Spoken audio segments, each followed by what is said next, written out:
Dear Presidents Festus Mogai and Mary Robinson, you continue to be presidents for us. So most welcome here. Your Excellency Ato Alemayo Tegenu, Minister of Water, Irrigation and Energy of the Federal Democratic Republic of Ethiopia, and our gracious host. Your Excellency Commissioner Rhoda Peace, Commissioner for Rural Economy and Agriculture of the African Union Commission, my sister. My brother Ali Abu Sabah, Vice President of the African Alliance. Your Excellencies, Honorable Ministers, Honorable Minister Kazukwere of Zimbabwe and Minister Asigai from the Gambia, distinguished ladies and gentlemen. I am delighted to welcome you all to the headquarters of the Economic Commission for Africa on the occasion of the 3rd Annual Conference on Climate Change and Development in Africa, organized under the auspices of Climate for Development in Africa, ClimeDev Africa, a program of the African Union, the African Development Bank, and ECA. If we go back in history, we all remember the time when the Black Death plague killed so many people that must have thought it was the end of their world. Important civilizations died without clear explanations for their sudden fate. The Black Death was particularly acute in Europe, spreading poverty and decimating livelihoods. What came next, though, was spectacular transformation because less people had more resources, agriculture flourished, and trade spread. With the Industrial Revolution came urbanization. These historical episodes are all related to climate change. It was climate change variations that were at the basis of Black Death. It was the stability of climate that ensued and that lasted 300 years that allowed many of the human progress witnessed in the wealthiest regions of the world. Predictable winds propelled global routes. Access to water and other key resources were abundant and remained so for a long time. Well, that time is now over, and we know it. We are all certainly expecting this conference to offer a unique opportunity and space to discuss important issues deriving from striking findings and unpredictable future. In my opinion, we need to particularly look into two interrelated issues. First, we need to persuade the skeptics of climate change in Africa on just how vulnerable we are to it. We should do this by navigating scientific findings and hard facts that make its impact unequivocal. According to the just released report of the Intergovernmental Panel on Climate Change, IPCC, the last 3 decades have been successively warmer at the Earth's surface than any preceding decade since 1850. In the Northern Hemisphere, from 1983 to 2012 was the most likely, the warmest 30-year period in the last 1,400 years. Scientists further predict that the current pace of warming is 10 times faster than any other over the last 65 million years. Warming across Africa is predicted at an alarming rate.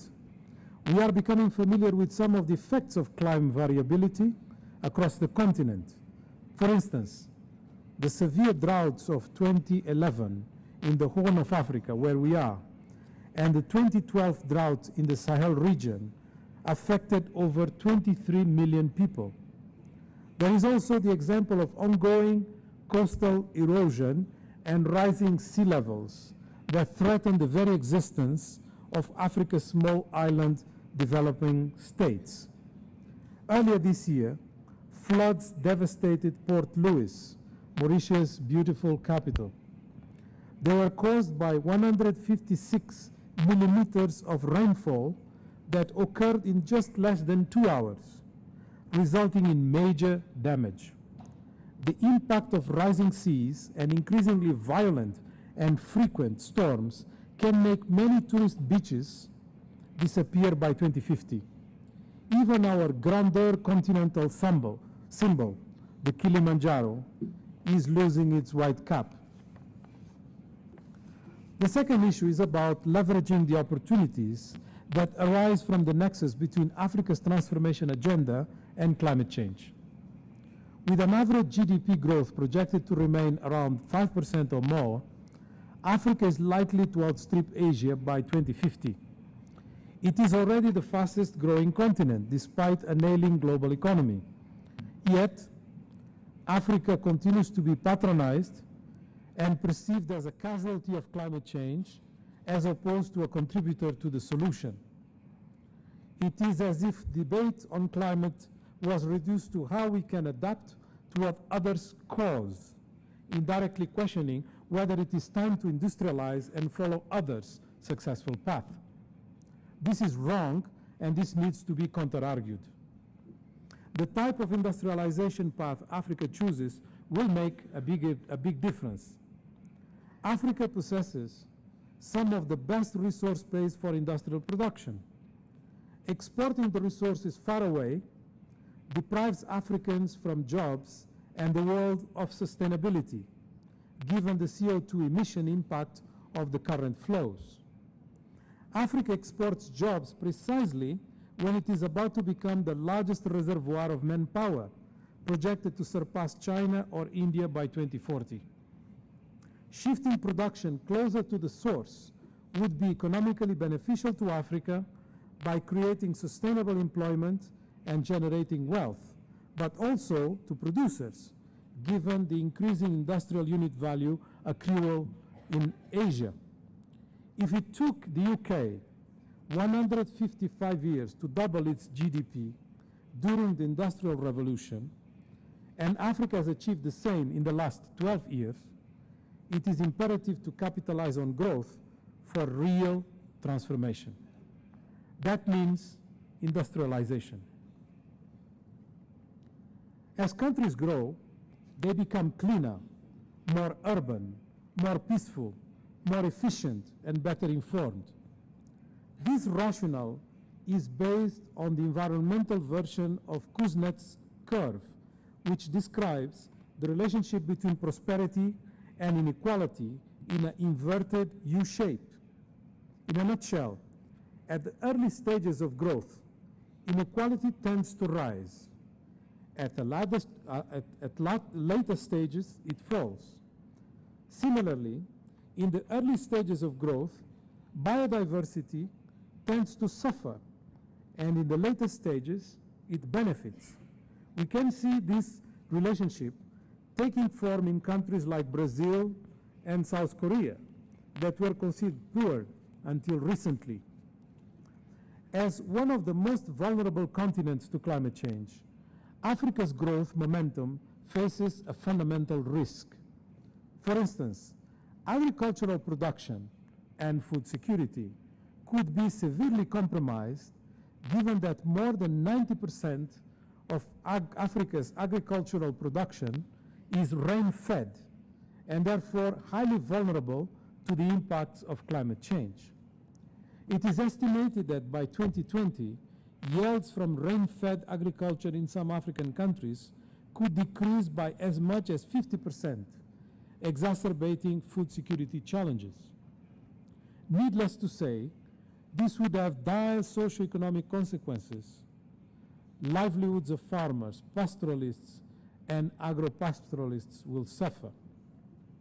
The situation could be further compounded by acute water stress in some countries, as well as intense changes occurring across the variety of ecosystems. rapid urbanization and a population projected to double to attain 2.3 billion people over the next 40 years, representing about half of the global of the total globe's population growth, looks really daunting. It could trigger competition for resources. It can expose the world to a breakpoint with the largest and fastest urbanization seen in history. It can have devastating effects on a unique biodiversity. All of the above need not to happen, though. Africa has the largest reservoir of unused arable land, about 60%, and the lowest agricultural productivity. Copying other regions' experiences and the fortunes can be turned around. Africa needs agribusiness and a more efficient use of its resource base. A younger, more educated, connected, and urbanized Africa liberates energies, increases women participation, and allows for the IT revolution to leapfrog some of our major institutional backlogs. Industrialization can create the modern jobs younger Africans long for. They are tired of being poster children for poverty benefactors. They want to be part of transformation. Having said this, Africa is trapped in global negotiations on climate change, which on the whole are largely driven by global and external interests, not African interests. To enter the solution space, Africa must firm up its own views on how to put the continent's interests first. Climate change offers Africa an array of incredible investment opportunities that can reap dividends. Offering an African climate development policy can respond to the unique vulnerabilities and opportunities of the continent, while positioning it to influence negotiations and outcomes. Let me propose a 6-point strategy. First, Africa has the potential to leap to a new clean techno-economic paradigm. For instance, the European Commission's Institute for Energy suggests just 0.3%, I repeat, 0.3% of the sunlight that shines on the Sahara and the Middle East deserts could supply all of Europe's energy needs, 0.3%. As Africa is not locked in any technology preferences, it can follow a green and clean energy pathway and leapfrog old carbon-intensive models and pursue a low-carbon development pathway. The growing awareness of environmental degradation and climate change is giving rise to new research and design priorities like clean energy technologies that could be scaled up rapidly. The continent is well positioned to absorb, adapt, and build on the vast quantities of scientific and technical knowledge already available. Many African countries, such as Cape Verde, Kenya, Ethiopia, Morocco, or Uganda, are already investing in innovative, renewable, and clean energy sectors and offsetting traditional energy sources dependent on fossil fuels, biomass, and forest resources. Second, greater investment in climate science, services, and the production of high-quality data is imperative for Africa. This is to facilitate the development of early warning systems and initiate much-needed research on climate impact, vulnerability, and adaptation, and for creating a knowledge economy. Many global, African, and national institutions are already making progress in transforming climate data, information systems, and science. In fact, one of the fundamental and priority undertakings of ClimeDev Africa is to make climate information widely available. Recently, ECA, WMO, World Climate Research Program, and University of Dar es Salaam, among others, concluded a very successful conference in Arusha.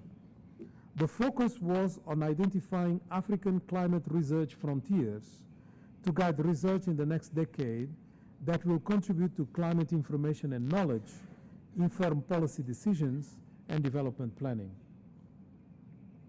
Third, we have to improve our institutional and policy capacity. There must be investment in mechanisms for a concerted engagement of all key players, from climate and social scientists to development economists, policymakers, entrepreneurs, to users of climate information, and so on. Not only would this help coordinate efforts, it would also contribute to the design of innovative multi-sectoral strategies, mainstream climate change into national development plans, and usher in a new form of deliberative democracy. To prepare for climate risks in urban infrastructure and development countries could build climate-proof urban infrastructure and development and put transport systems on a low-carbon path like Côte d'Ivoire, Algeria, South Africa, and others are doing. Fourth, investing in expanded South-South partnerships can help risk management. By systematically sharing experiences and lessons, disaster-prone countries facing similar challenges can arrive at better climate change solutions. For example, the African, Caribbean, and Pacific small island states share similar challenges. They can step up efforts to address these challenges and establish South-South cooperation to focus on their unique challenge and incubate several options that will insulate from current vulnerabilities and develop future opportunities. It is essential for Africa to go beyond the sum total of individual countries' capacities. Fifth, let us leverage Africa's agriculture. With a growing population and the ever-increasing demand for food, investments in agriculture are critical. Investing in production technologies, innovation, water use efficiency, and sustainable land management are essential. The bulk of agricultural export across the continent is still predominantly in the form of primary products with very limited value addition. Leveraging the capacity of the private sector to scale up investment in agro-processing would create jobs and diversify export commodities, unlocking the sector's strong multiplier effect in the economy would further contribute to increased incomes and poverty reduction. And last but not least, sixth, let us use tourism for Africa's advantage and the world's biodiversity wealth. According to the UN World Tourism Organization, Africa is one of the fastest growing tourist destinations. There is already growing recognition of the urgent need for the tourism industry, national governments, and international organizations to develop and implement strategies to face the changing climate conditions. Scaling up investments in ecotourism could mitigate tourism's environmental impact, like the Gambia, Kenya, Rwanda, Zambia, Seychelles, and South Africa examples are demonstrating. Mesdames et messieurs, s'il est coûteux d'investir dans les mesures de préparation et d'adaptation au changement climatique, ne pas investir serait encore plus coûteux et catastrophique. Cela m'amène à m'arrêter brièvement sur la question de savoir si le mécanisme mondial en matière de changement climatique répond suffisamment aux besoins de l'Afrique. l'Afrique est considérée comme la région du monde qui porte le moins atteinte au climat. C'est un continent vert, pas nécessairement de couleur, mais de comportement. Ses émissions de gaz carbonique par habitant sont inférieures à 1 tonne par an.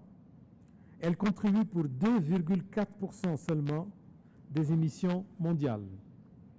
Pourtant, le fardeau des changements climatiques, exprimé en pourcentage du PIB, est le plus élevé en Afrique que partout ailleurs dans le monde. Malgré la Convention cadre des Nations Unies sur les changements climatiques, l'Afrique reste créancière d'une dette écologique considérable. Il convient de saluer la Convention cadre pour sa pertinence au fil des années et pour avoir assuré à la question du changement climatique une visibilité au plus haut niveau. Grâce à elle, les pays développés se sont également engagés à mobiliser 100 milliards de dollars par an d'ici à 2020 pour financer l'adaptation des pays en développement au changement climatique dans le cadre du Fonds vert pour le climat. C'est une bonne chose, mais cela ne suffit pas.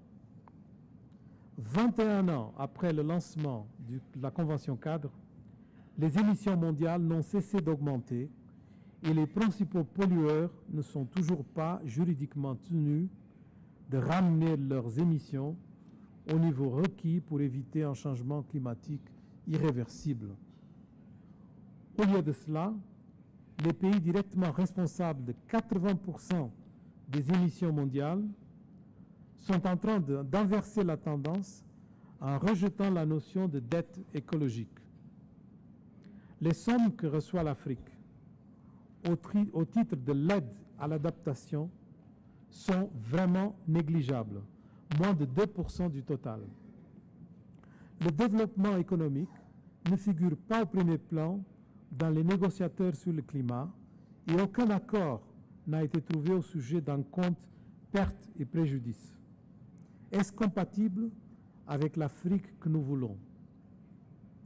La prochaine conférence des parties, la 19e, qui se tiendra à Varsovie en novembre, et aura pour objectif de parvenir à un accord global sur les changements climatiques d'ici 2015, sera l'occasion pour le continent de peser sa voix sur le débat en exigeant notamment que soient financées des recherches sur les pertes et préjudices découlant des catastrophes liées au changement climatique.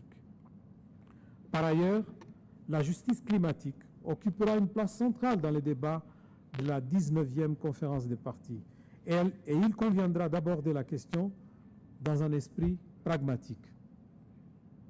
Beaucoup feront valoir que les principes de la justice cumulative et distributive devraient s'appliquer. Il faut espérer que les pays développés prennent l'initiative et la responsabilité de lutter contre les changements climatiques puisqu'ils ont jusqu'à présent contribué le plus. Je pense que la justice climatique ne doit pas se réduire à un moyen de régler des problèmes tels que la répartition des richesses ou de réparer les injustices de l'époque coloniale. Pour les nations en développement, rattraper le monde développé en termes d'émissions cumulées n'est qu'une question de temps. La justice climatique consiste à promouvoir une approche pluridimensionnelle englobant la responsabilisation et pas seulement à défendre l'équité dans la répartition des risques et des avantages environnementaux. La façon dont le dérèglement climatique affecte la vie et les moyens de subsistance des gens varie nettement selon les cultures, les communautés, les disciplines, les nations et les régions du monde. La justice climatique suppose d'accepter le principe de responsabilité commune, mais différenciée, et de tenir compte des capacités respectives des uns et des autres pour réduire leurs émissions de gaz à effet de serre. Les pays qui émettent le plus de gaz à effet de serre et disposent de plus de moyens pour agir doivent réduire leurs émissions les premiers. Tout accord sur les changements climatiques, digne de ce nom, doit viser un équilibre entre les coûts et les avantages. Mesdames et messieurs, dans le passé, des changements climatiques se sont produits pour le meilleur et pour le pire. Le plus souvent, sans que les hommes aient pu savoir pourquoi. Désormais, nous savons. L'Afrique peut prendre l'initiative pour éviter le pire et attendre le meilleur. Nous ne devons pas nous contenter d'être des spectateurs. Je vous remercie.